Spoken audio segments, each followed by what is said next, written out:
अवतार तार, तार की शक्ति है तारा रानी। तीसरा अवतार है भुवनेश्वर, उनकी शक्ति का नाम भुवनेश्वरी है। चौथा अवतार है षोडश विद्या नामक विद्येश के रूप में, उनकी जो शक्ति है वो है श्री विद्या, महाविद्या। यह अवतार भक्तों को सुख देने वाला, वैभव बढ़ाने वाला है। पांचवा अवतार भैरव के नाम से प्रसिद्ध है, इनकी शक्ति है भैरवी। छठा अवतार छिन्नमस्ता के नाम से जाना जाता है, उनकी शक्ति है छिन्नमस्ता। शिव का सातवां अवतार धूम्रमान है, जिनकी धूमावती शक्ति साथ में रहती है। आठवां अवतार बगलामुख है, जिनकी शक्ति बगलामुखी है। बोलो हरे कृष्ण। हरे कृष्ण।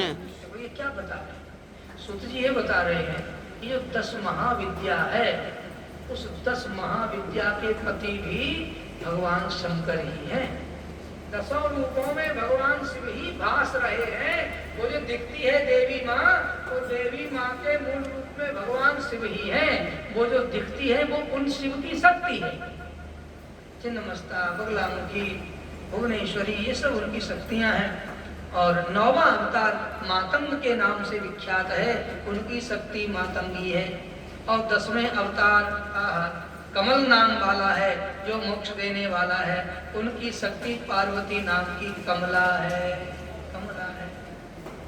ये माया महाठगिनी हम जान, ये माया महाठगिनी जान है।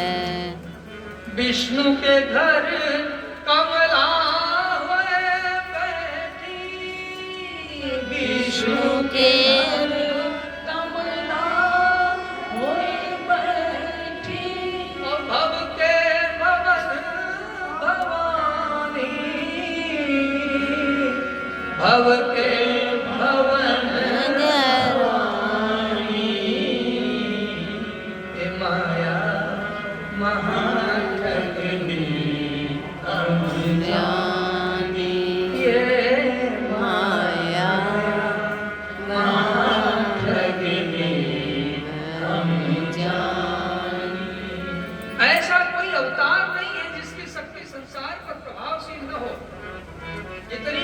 हैं। हमारी रक्षा करो हे तात, हम दैत्यों से बहुत पीड़ित हैं, हमारी रक्षा करो। उन शांत बुद्धि वाले कश्यप ऋषि ने भगवान विश्वेश्वर का ध्यान किया और उन्होंने कहा ठीक है। ऋषि श्रद्धा युक्त होकर के शिवलिंग के समीप कठोर तप करने लगे। उन महर्षि को तप करते करते काशी में बहुत समय बीत गया। तब भक्तों के रक्षा करने वाले दीन बंधु भगवान शिव अपने चरण कमलों में आसक्त मन वाले ऋषि को वरदान देने के लिए प्रकट हुए। तो ऋषि ने वरदान मांगे। ऋषि ने कहा देव देव महे महेशान शरणागत वत्सल सर्वेशः परमात्मा ध्यान गम्योऽव्ययोऽव्ययः। आप अद्वितीय हैं, आप अविनाशी हैं। हे महापुरुष, हे ध्यानगम्य, हे सर्वेश्वर, हम आपकी शरण आए हैं। सो हे दया सागर, आप हमारा मनोरथ पूरा कीजिए और हमारे देवताओं का दुख दूर कीजिए। कश्यप ने जब इस प्रकार से स्तुति की तो नंदीश्वर कहते हैं भगवान शिव प्रसन्न हो गए और प्रसन्न होकर के भगवान शिव बोले ठीक है, मैं तुम्हारा मनोरथ पूरा करता हूँ। और ऐसा कह करके भगवान उनके सामने एक पिंडी के रूप में, एक शिवलिंग के रूप में प्रकट हो गए। बोलिए उमापति महादेव की जय। आशीर्वाद देकर के अंतर ध्यान हुए तो शिव जी का पिंड प्रकट हो गया। और महाराज तब कश्यप जी की पत्नी के गर्भ से 11 रूपों में भगवान ने अवतार लिया। 11 रूप पैदा। कश्यप जी की जो पत्नी है उनके गर्भ से, पत्नी का नाम है सुरभि। इति अदिति धनु काष्ठाइला सुरसा सुरभि पिंगला, ये उनकी पत्नियों के नाम। उनमें सुरभि नाम की पत्नी से 11 पुत्र पैदा हुए कश्यप जी को। उनके नाम है कपाली, पिंगलो भीमो, विरूपाक्षो विलोहिता, शास्ता जपादहिर्बुध्न्य, शंभुश्चंडो भवस्तथा। गिनती कर लो, याद कर लो और मानसिक प्रणाम कर लो।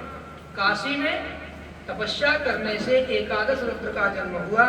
कपाली, पिंगल, भीम, विरूपाक्ष, विलोहित, शास्ता, अजपाद, अहिर्बुध्न्य, शंभु, चंड और भक्त, 11 पुत्र पैदा हुए। इन्हीं को 11 रुद्र कहते हैं। बोलो महापति महादेव की जय। इन 11 रुद्रों ने इंद्र का साथ दिया और दैत्यों के साथ युद्ध किया। दैत्यों को परास्त करके स्वर्ग को वापस करवाया।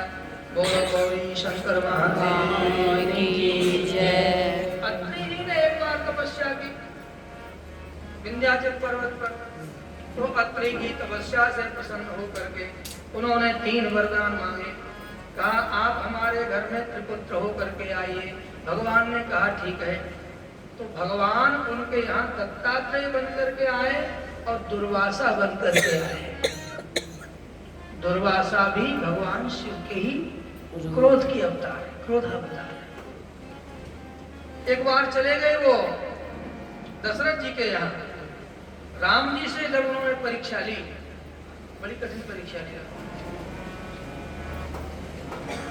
राम जी से उस समय काल मिलने आया था और काल ने एक शर्त रखी थी कि मैं आपसे वार्ता करूंगा, उतने बीच में कोई आवे ना। आप मना करके रखिए कि कोई आएगा नहीं, और जो आएगा वो बद्ध होगा, माने आप उसको मार दो। ऐसी प्रार्थना काल के साथ भगवान वार्ता कर रहे थे। लक्ष्मण जी को द्वार पर नियुक्त किया कि कोई आने न पावे, भाई मैं विशेष बात कर रहा। उसी समय दुर्वासा परीक्षा करने आए। अब लक्ष्मण जी ने, दुर्वासा ने कहा कि मुझे रामचंद्र जी से मिलना है और अभी मिलना है। अब लक्ष्मण जी ने सोचा कि मैं यदि इनको रोकूंगा तो श्राप दे देंगे, तो श्राप से अच्छा है कि मैं इनको जाने दूं, मेरा जो होगा सो होगा। श्राप देंगे तो पूरे राज्य को नष्ट कर सकते हैं और वैसे हानि होगी तो केवल मेरी ही होगी। इसलिए अपने को दांव पर लगा करके लक्ष्मण जी ने दुर्वासा जी को भीतर जाने दिया। जब दुर्वासा जी भीतर चले गए, एकाएक भगवान राम उठकर खड़े हुए, काल अदृश्य हो गए। दुर्वासा जी के साथ मिले, वार्ता की, परंतु उन्होंने लक्ष्मण जी को त्याग दिया। कहा तुम मेरी प्रतिज्ञा को भ्रष्ट किया, इसलिए मेरे लिए तो तुम मर ही गए। त्याग दिया। त्यागना भी मृत्यु है। कोई पुत्र अपने माता पिता को त्याग दे, मर गए। हाँ? कोई किसी को त्यागना मृत्यु है मेरे भाई, मार डालना है। लक्ष्मण जी को त्याग दिया। तब पूछा दुर्वासा जी ने कि तुमने भैया को क्यों त्यागा? तो भगवान ने सारी घटना कह करके बताई। जब सब घटना कह करके बताई तो दुर्वासा जी प्रसन्न हो गए। बोले मैं तो तुम्हारे धर्म की परीक्षा करने आया था कि भाई है तो तुम उसको बचा लेते, कोई और होता तो निपटा देते, लेकिन भाई है तो तुम बचा लेते, लेकिन नहीं, तुमने धर्म का पालन किया है, इसलिए रामचंद्र हम तुमसे बड़े ही प्रसन्न हैं। तो दुर्वासा जी ने भगवान राम को लंका विजय होने का आशीर्वाद दिया और कहा कि वहां तुम जो शिवलिंग की स्थापना करोगे वो शंकर तुम्हारी रक्षा करेंगे। भगवान राम को वरदान देकर के दुर्वासा जी चले गए। एक बार उन्होंने भगवान कृष्ण की भी परीक्षा की। कृष्ण की परीक्षा करने के लिए द्वारिका पहुंचे। श्री कृष्ण नियमस्यापि परीक्षां सचकार ताम शृणुत्वं मुनिश्रेष्ठ कथयामि च तां कथाम्। ब्रह्मा जी की प्रार्थना से धरती का भार उतारने के लिए भगवान विष्णु ही वसुदेव के घर में पुत्र के रूप से पैदा हुए थे। वसुदेव जी के पुत्र भगवान कृष्ण नित्य प्रति ब्राह्मणों को अत्यधिक प्रेम करते थे और ब्राह्मणों का रोज भोज करते थे, ब्राह्मणों का भंडारा लगाते थे। भगवान ब्राह्मणों के बड़े भक्त हैं, इसी से वो प्रसिद्धि को प्राप्त हुए हैं। अब दुर्वासा जी ने वहां जाकर के क्या किया, ब्राह्मण भोजन कर रहे थे, बोले हे कृष्ण चलो रथ लेके आओ। भगवान ने कहा क्या करना, बोले रथ लाओ। तो रथ मंगाया गया। कहा रुक्मिणी कृष्ण दोनों लोग रथ हाँके और मैं उस रथ में बैठूंगा। ये वो कैसी परीक्षा ली। तो भगवान रुक्मिणी के साथ एक और कन्हैया जी लग गए, एक और रुक्मिणी मैया लग गई और दुर्वासा जी रथ में बैठ गए और रथ को हाँकने लगे। सो महाराज उनकी से कहां से आ रहा था, किसी को दिया है वो लौट करके आया, किसी को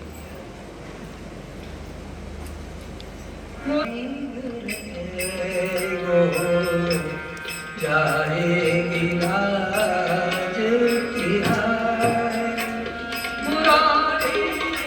राज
की कपड़े उतार तू जाने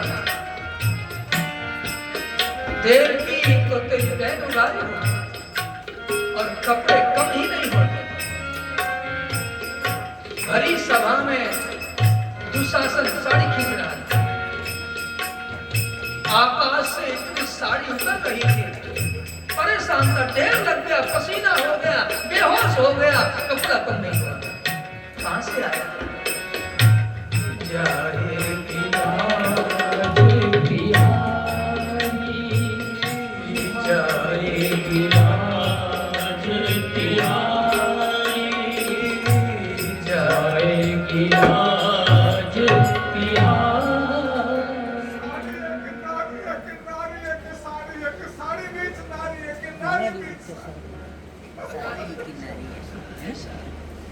उपस्थित हुआ। हरे कृष्ण हरे कृष्ण। दुर्वासा जी ने अवतार लेकर के परीक्षाएं की हैं। भगवान को भी परीक्षा करने जाते थे। रुद्र के अवतार है ना, तो जा सकते हैं, कहीं भी जा सकते हैं। अम्बरीश के यहाँ पहुंचे। अम्बरीश की भक्ति के आगे दुर्वासा को समस्या खड़ी हो गई। वहां सुदर्शन चक्र ने उनका पीछा किया। सुदर्शन चक्र दुर्वासा के पीछे। कथा कहती है भागे भागे दुर्वासा सब जगह गए, विष्णु धाम शिवपुर सब लोका, और फिर आश्रमित व्याकुल भय शोका। काहू बैठल कहान ओही, राखी को सकई राम कर द्रोही, राम कर द्रोही। देखो भगवान का अपराध करे तो भगवान क्षमा करे, लेकिन भगवान के भक्त का अपराध करे तो क्षमा नहीं होता है। ठाकुर का स्वभाव क्या है? सुनो सुरेश उपदेश, बृहस्पति ने समझाया देवराजेंद्र को, सुनो सुरेश और उपदेश हमारा, राम ही सेवक परम प्रिया, मानत सुख सेवक सेवकाई, और सेवक बैर बैर अधिकारी। यद्यपि सम नहीं राग न रोषो, गहन न पाप पुण्य पुण्य। जिस पर कृपा करते हैं उसका रजिस्टर नहीं देखते, उसके पाप पुण्य नहीं देखते, सीधी कृपा करते हैं। कहाँ कृपा की? बोले लोग कहूँ वेद और विदित इतिहास, यह महिमा जानई दुर्वासा। तो महाराज दुर्वासा गए, भक्त की अवज्ञा करके थोड़ा दुख पाया। तब नंदीश्वर कहते हैं हमारा कुल ब्रह्मण्य। 1 साल बाद लौटे हैं चक्कर का। भगवान विष्णु ने कहा हम भी नहीं बचा सकते, अहम भक्त पराधीन, मेरे भक्त का अपराध करने वाले की मेरे पास जगह नहीं, आप जा। तो कहा कहीं तो कुछ रास्ता होगा। बोले रास्ता तो है। क्या रास्ता है? बचने का उपाय क्या है? बोले जिसका अपराध किया है उसी से क्षमा मांगो। अपराध जिसका किया है उसी के पास जाओ। श्री राम जय राम जय जय राम, बोलो श्री राम जय राम जय जय राम, श्री राम जय राम जय जय राम, श्री राम जय राम जय जय राम, श्री राम जय राम जय जय, श्री राम जय राम जय जय राम, श्री राम जय राम जय जय राम, श्री राम जय राम जय जय राम, श्री राम जय राम जय जय राम, श्री राम जय राम जय जय राम, श्री राम जय राम जय जय राम, श्री राम जय राम जय जय राम, श्री राम जय राम जय जय राम, श्री राम जय राम जय जय राम, श्री राम जय राम जय जय राम, श्री राम जय राम जय जय राम, श्री राम जय राम जय जय राम, ओ श्री राम जय राम जय जय राम, श्री राम जय राम जय जय राम, श्री राम जय राम जय जय राम, श्री राम जय राम जय जय राम। हनुमान जी आने वाले हैं, श्री राम का कीर्तन करते हैं। श्री राम जय राम जय भगवान की जय, हनुमान जी महाराज की जय, नंदीश्वर भगवान जय जय जय हनुमान गोसाई, कृपा करो गुरुदेव देव की नाई, कृपा कहत नाई। हनुमान जी गुरु हैं